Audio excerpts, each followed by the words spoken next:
Hi, I'm Jared. Welcome back to Escape Addictions, Break the Chains. Today, I have another special guest. Always some incredible people, guys, bringing in here to share their testimony. My friend Josh is here. He's going to share what he's doing in his testimony, and hopefully it'll inspire you guys to get on a similar path, because he's got some pretty incredible things going on, and we're going to jump right in here now. And Josh, tell me a little bit about how did you get started in your addiction? How did that begin for you? Looking back on it, I think my addiction started really young, at a very young age, like between 6 and 10 years old.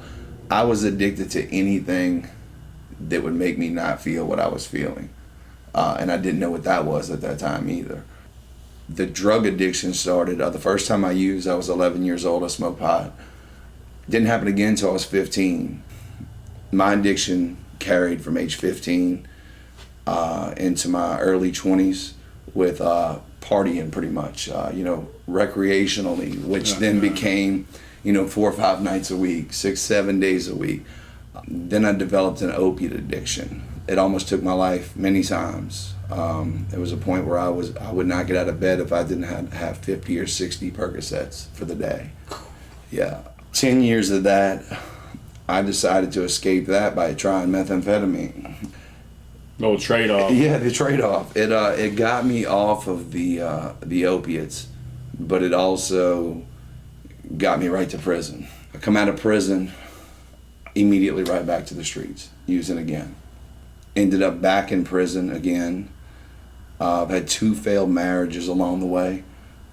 Just everything that I ever tried to build into something, I was doing it for the wrong reasons, and I had no belief in myself. I put my life in other people's hands, and wanted them to do something with me.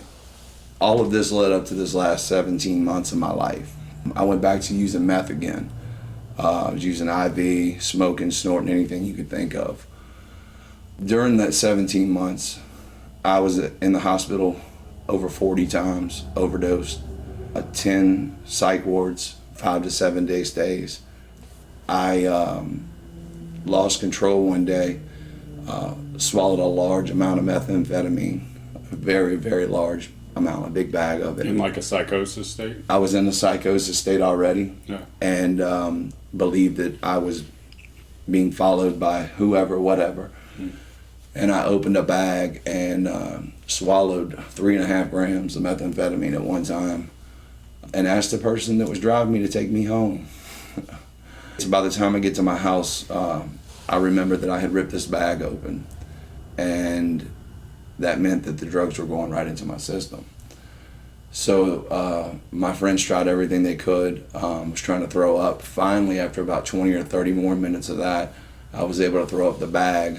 EMS was on the way. I was taken to the hospital. I don't remember anything from that point, but waking up the next morning, it had been about 18 hours. I was stuck. I was awake, but I was also asleep. At that point, I left the hospital. I walked out. I did not realize I was still overdosing. I drove across the twin span that connects from Slidell, St. Tammany area to New Orleans. Still in psychosis, freaked out, drove backwards, turned around and drove straight again, and jumped off of the twin span. That's a high bridge. Yeah, it was about 21, 22 feet from the area from where I jumped. I landed flat on my back because I didn't even process it when I jumped how I'm going to go. Yeah.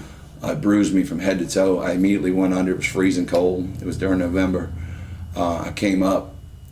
First thing I did was call my mother and told her what happened, because it was like something, it just hit me, and I was like, what just happened? She didn't believe me at first, and I videoed her, and thinking back on it, it's like, why didn't I just call 911, But Yeah. I was reaching out to my mom.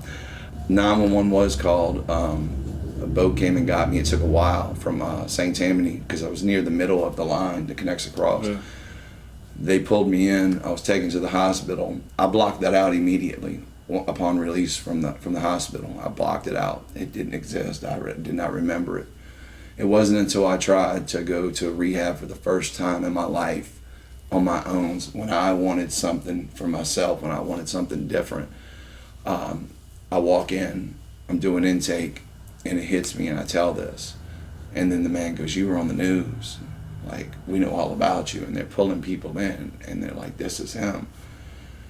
And I think that was like bottom for me right there. That not only did it happen, but I didn't even remember it. And then I started thinking back about other gaps during this time that, throughout my entire life, I seem to be able to remember everything, the good, the bad, the ugly, whatever. But now there are gaps in this 17 months that I don't remember in my life.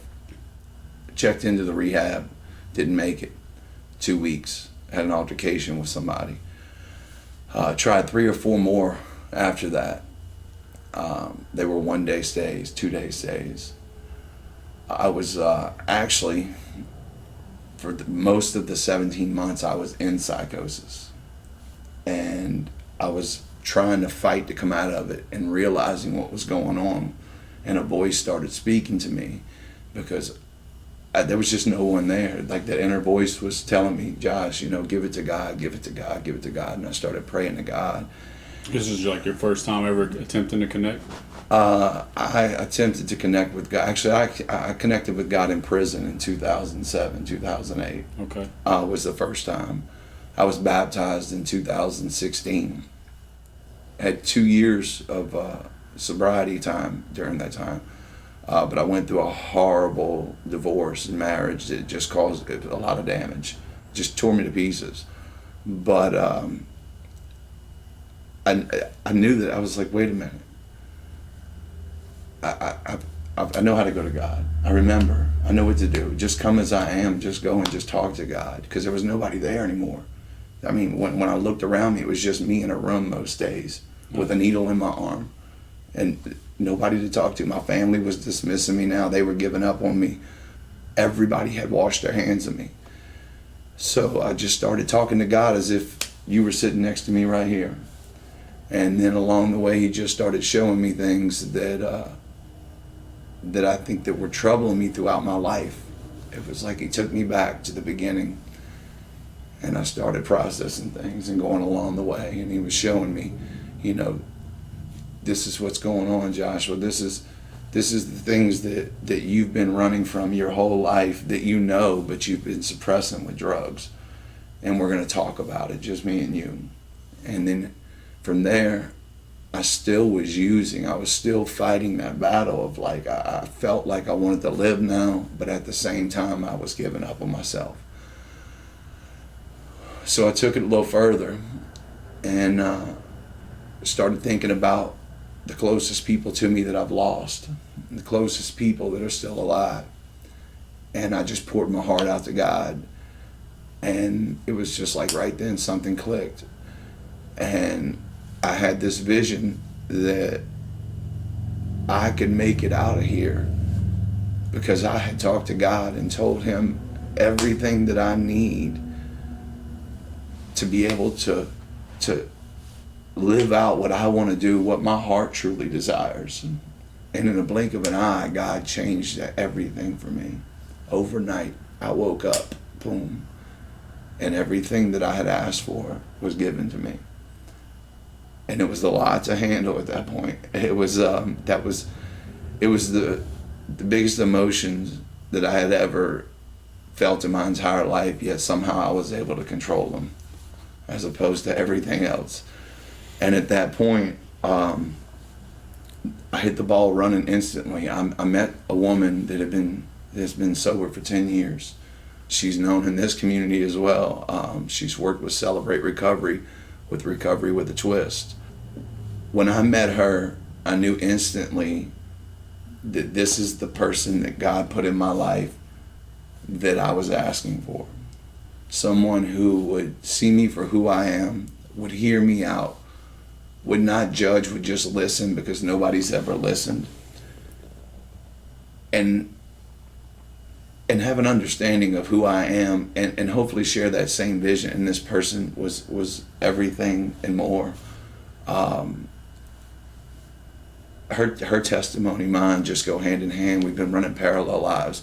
And we had the same vision, and God brought us together, and he's brought me to you and so many other people. Can I say one last thing? Yeah.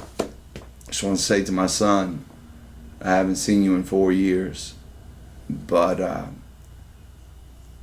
Daddy's coming. I got it together.